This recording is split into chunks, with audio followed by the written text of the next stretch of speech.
ప్రముఖ సినీ నటి శ్రీమతి సంగీత గారి ప్రారంభించారు. IVF చికిత్సలో 25% భారీ discount, free doctor consultation, free ultrasound scan. 49 అంటే సంతానం, 49 అంటే సంతోషం. నమస్తే, వెల్కమ్ టు అవర్ ఛానల్. నేను సిరి. దువ్వాడ శ్రీనివాస్ దివ్వెల మాధురి కథలో అయితే ఒక కొత్త ట్విస్ట్ అయితే బయటకు వచ్చింది. అది ఏంటి అనేది మనకు వివరించడానికి మనతో పాటు ఉన్నారు ప్రముఖ సీనియర్ జర్నలిస్ట్ జగదేవ్ గారు. నమస్కారం సార్. సార్, మనం చూస్తున్నాం గత కొద్ది రోజులుగా దువ్వాడ శ్రీనివాస్ ఇంకా దివ్వెల మాధురి కథ, ఆ స్టోరీ అన్ని రకాలుగా మనం చూస్తూనే ఉన్నాం. అయితే ఇందులో ఒక కొత్త ట్విస్ట్ వచ్చిందని చెప్పేసి మరి వార్తలు వస్తున్నాయి. అది ఏంటంటారు సార్?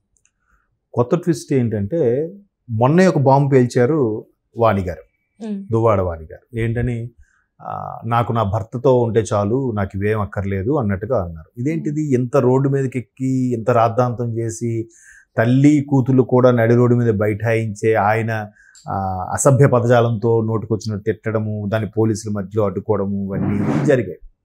సో ఇప్పుడు మాధురి గారు కూడా ప్రెస్ మీట్ పెట్టి ఎలా మాట్లాడారంటే, ఒక అడల్టరీ సంబంధంతో ఉన్నాము మేము, ఇంత జరిగిన తర్వాత దువ్వాడ శ్రీనివాస్ గారు కూడా ఇంకా నన్ను రోడ్డు మీదకి లాగేసింది నా భార్య, ఇంకా తనతో ఉండేది ఏంటి, ఇంకా విడాకులే అన్నట్టుగా ఆయన మాట్లాడుతున్నారు. ఇంకా విడాకులు కాబట్టి ఇంకా ఖచ్చితంగా మాధురి గారితోనే కొనసాగుతాను అన్నట్టుగా ఒక సంకేతాలు ఇచ్చారు. సో ఇప్పుడు ఎప్పుడైతే ఈవిడ వాణి గారు మరలా నేను నా భర్తతోనే ఉంటాను, జనరల్గా జరుగుతుంటే నాకన్నా అనవసరం, అంటే పిల్లల భవిష్యత్తు కోసమో లేదా ఆస్తి కోసమో లేదా ఇతర పర్సనల్ వ్యవహారాల కోసమో మొత్తానికి ఆవిడ కాంప్రమైజ్ అయ్యారు అనుకోవచ్చు. సో ఇప్పుడు ఈవిడేంటి, అరే అంత స్టేచర్ ఉన్న పర్సన్ని, ఆ రాజకీయ నాయకుడిని నేను ఫ్రెండ్లీగా ఉండి నేను ఎంత ఖర్చు పెట్టిన తర్వాత ఇప్పుడు మళ్ళీ నేను ఆవిడకి వదిలేసేదేంటి, ఈయన నాకే సొంతం అనే అర్థం వచ్చేలాగా ఆవిడ మాట్లాడుతుందో లేదా సోషల్ మీడియాలో ఆ విధంగా ట్రోల్స్ అవుతున్నాయో తెలియట్లేదు, కానీ ఆ విధంగా వినిపిస్తున్నాయి వార్తలు. నేను ఎప్పటివరకు ఆయనతో పాటు నేను ఆయనతో ఉండడం కాదు, ఆయన నాతో ఉండడం వల్ల నేనే తిరిగి ఖర్చు పెట్టాను, 2 కోట్ల వరకు ఖర్చు పెట్టాను అన్నట్టుగా ఏదో వార్త వచ్చింది. అంటే జనరల్గా ఎలా అయిపోయిందంటే, ఇవాళ రోజుల్లో ప్రతి రిలేషన్ వెనుక ఏదో ఒక అవసరము, స్వార్థము లేదా ఒక మహత్తరమైన కార్యక్రమం కోసము ఉంటాయి రిలేషన్స్. ఖచ్చితంగా అది ఒక్క తల్లి బిడ్డ రిలేషన్స్ తప్పితే మిగతా అన్ని రిలేషన్స్ కూడా అలాగే ఉన్నాయి. ఈరోజు రేపు వైఫ్ అండ్ హస్బెండ్ రిలేషన్స్ కూడా, అన్నదమ్ములు అక్కచెల్లి మంది రిలేషన్స్ కూడా అలాగే ఉన్నాయి. అత్యధిక మనం మొన్నటి వరకు కూడా చూసాం, తన రాజకీయ భవిష్యత్తు కోసం చెల్లెల్ని ఎంతవరకు వాడుకొని తర్వాత వదిలేశారన్నట్టుగా జగన్మోహన్ రెడ్డి గారి మీద కూడా విమర్శలు చూసాం కదా. సో అవన్నీ పక్కన పెడితే, ఇప్పుడు దువ్వాడ శ్రీనివాస్ గారికి అండగా సపోర్ట్గా ఎప్పుడైనా ప్రతి కష్టంలోనూ సుఖంలోనూ భార్య అనేది ఎప్పుడు ఉంటుంది. బట్ మగాడు అనేవాడు ఇంట్లో ఉన్నది జనరల్గా పెరట మొక్క మందుకు పనికిరాదు అన్నట్టుగా పక్క చూపులు చూసే నేపథ్యంలో ఆమె ఎక్కడ పరిచయం అయిందో, ఆమెతో ఏ విధమైన రిలేషన్స్ ఉన్నాయో ఎవరికి పూర్తి స్థాయిలో తెలియదు. బట్ ఈవిడిగా బయటకు వచ్చి ప్రెస్ మీట్ పెట్టి మా ఇద్దరి మధ్యన అడల్టరీ రిలేషన్ ఉంది, ఎంత జరిగిన తర్వాత ఇంకా నేను ఇంకా ఓపెన్ అయ్యేది ఏముంది అన్నట్టుగా ఆవిడ మాట్లాడుతుంది. దువ్వాడ శ్రీనివాస్ గారు కూడా ఆయన సన్నిహితులతో మాట్లాడారట, అయ్య బాబోయ్ గతంలో పవన్ కళ్యాణ్ గారి మీద చాలా విమర్శలు చేశాం కానీ ఇప్పుడు తెలిసి వస్తున్నాయి ఆ సాధక బాధలు ఏంటో అన్నట్టుగా ఆయన కూడా వాపోయాడంట.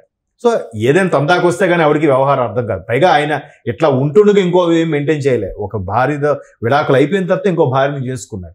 దాన్ని వీళ్ళు పెద్ద ట్రోల్స్ చేసి సనాతన ధర్మంలో, హైందవ సిద్ధాంతంలో భర్త ఒక భార్య ఉండాలి, అదే ధర్మం, అటువంటి వాడే లీడరు అన్నట్టుగా దువ్వాడ శ్రీనివాస్ గారు కూడా గతంలో మాట్లాడిన సందర్భాలు ఉన్నాయి. ఈయన విషయం వచ్చేసరికి మాత్రం మరి ఈయన భార్య ఇంటుండగా ఈవిడితో ఏంటి స్నేహబంధం, ఎటువంటి స్నేహబంధం, ప్రవీణ్ ట్రోల్స్ అవుతున్నాయి కదా.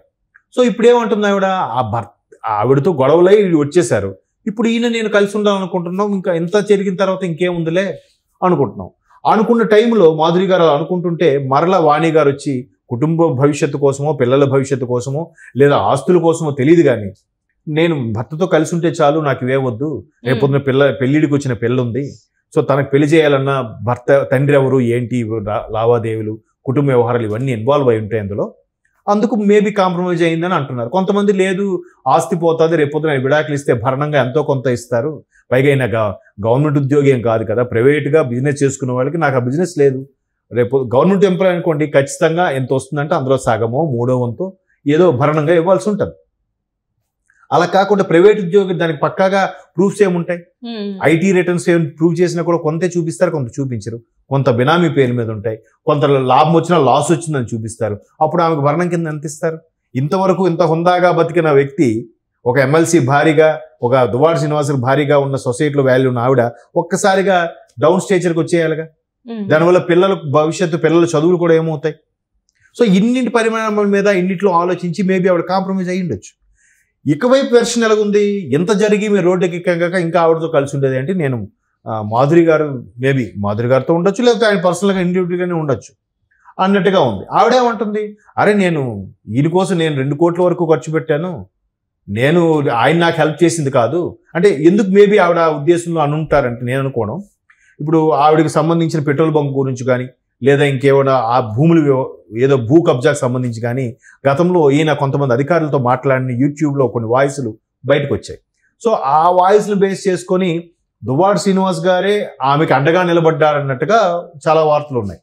బట్ ఆవిడే ఉంటుంది, ఆయన నాకు అండగా ఉండడం కాదు, నేను కూడా ఆయనకి చాలా సందర్భాల్లో హెల్ప్ఫుల్గా ఉన్నాను, 2 కోట్ల వరకు ఖర్చు పెట్టాను అన్నట్టుగా అన్నారని నేను ఎక్కడో ట్రోల్స్లో చూశాను. మరి అదంతా చెప్తున్నారు కదా, ఎవరు వెర్షన్ చెప్తున్నారు. ఏమేముంటుంది, నేను ఒక ఇన్ఫ్లుయెన్స్గా యూట్యూబర్గా లేదా సోషల్ మీడియాలో ఉన్న వ్యక్తిగా నేను సంపాదించుకున్నాను, ఆయన నాకు చూసింది ఏం లేదు, నేనే తిరిగి ఖర్చు పెట్టాను అన్నట్టుగా కూడా ఏం మాట్లాడుతుంది. ఎంత రాద్దాంతం జరిగిన తర్వాత ఇంకా నాకు కుటుంబం లేదు, ఇదేం లేదు, నా ప్రశాంతంగా ఎక్కడైతే అక్కడే ఉంటాను. ఒకవైపు వాళ్ళు అనుకున్న గవర్నమెంట్ కూడా ఓడిపోయింది, ఎమ్మెల్సీగా ఉంటూనే పోటీ చేశారు, అక్కడ ఓడిపోయారు, బట్ ఎమ్మెల్సీగా కొనసాగుతున్నారు. సో ఇంకా నాకు ఎక్కడ ప్రశాంతంగా ఉంటే అక్కడే హ్యాపీగా ఉంటానన్నట్టుగా ఈయన మాట్లాడుతున్నారు. ఇది ఎట్లా అయిపోయిందంటే 4 గోడల మధ్యన సామరస్యంగా పరిష్కరించుకోవాల్సింది, లేదా పెద్దల సమక్షంలోనో లేదా ఆయన సమక్షంలో పరిష్కరించుకోవాల్సిన విషయం పెద్దగా చినికి గాలివానైంది. అండ్ మోర్ ఓవర్ ఎన్నికల ముందు కూడా ఆవిడ ఇండిపెండెంట్గా పోటీ చేస్తారు వార్తలు కూడా వచ్చాయి. అరే కట్టుకున్న భార్య ఆయనకి వ్యతిరేకంగా ఉండబోతుంది అన్నట్టు కూడా వార్తలు విన్నాం. సో ఇది ఎప్పటి నుంచో నలుగుతున్న అంశం అనమాట. సో ఒక్కసారిగా అది రోడ్డు మీదకి వచ్చేసరికి రకరకాల మీడియా ఎప్పుడైతే ఎంటర్ అయిందో ఖచ్చితంగా డిస్టర్బ్ అవుతారు. ఆ డిస్టర్బ్ అవ్వడం వల్ల కళ్ళకు కట్టినట్టు చూపిస్తున్నప్పుడు మీడియాలో ఎవరు తప్పంటే ఏం చెప్తాం, ఈవిడి వెర్షన్లో ఈవిడి కరెక్ట్, ఆయన వెర్షన్లో ఆయన కరెక్ట్, వీళ్ళిద్దరు కాకుండా మాధురి గారి వెర్షన్లో ఆవిడ వెర్షన్ కరెక్ట్. ఆవిడ ఏ బలహీన క్షణాల్లో ఈయన దగ్గర అయిందో, ఏ విధంగా ఫ్రెండ్షిప్ ఉందన్నది తెలియదు కదా. సో ఎవరి వెర్షన్ వాళ్ళది కరెక్ట్ కాబట్టి అట్లా చెప్పుకుంటారు. బట్ మొత్తానికి కుటుంబ వ్యవహారం కాబట్టి, సెలబ్రిటీల స్థాయిలో ఉన్న వ్యక్తులు కాబట్టి మనం 4 రోజులు మాట్లాడకుండా తర్వాత మర్చిపోతాం. వాళ్ళు మళ్ళీ కాంప్రమైజ్ అవ్వచ్చు, కలిసిపోవచ్చు, ఏదైనా జరగచ్చు. పిల్లల కోసం ఆయనైనా కాంప్రమైజ్ అయ్యే ఛాన్సెస్ ఉండొచ్చు. అంటే ఇదంతా ఓన్లీ ఈ వేడి మీద ఉంది కాబట్టి ఇలాంటివన్నీ బయటకు వస్తున్నాయి, తర్వాత అంతా సర్దుకుంటుంది. ఖచ్చితంగా ప్రతి కుటుంబంలోనూ చాలా కుటుంబాలను జరుగుతుంటాయి అన్నమాట. కాకపోతే వాళ్ళు కొద్దిగా రాజకీయ పరంగా పలుకుబడి ఉన్న వ్యక్తి కాబట్టి, అందరికీ తెలిసిన వ్యక్తి కాబట్టి ఒక్కసారిగా అందరి అటెన్షన్ అటువైపు డైవర్ట్ అయ్యి ఈ ఇష్యూ ఎంతవరకు వచ్చిందేమో కానీ పెద్దగా ఇలాంటివి చాలా చూసాం మేము మన న్యూస్లు వార్తల్లో కూడా.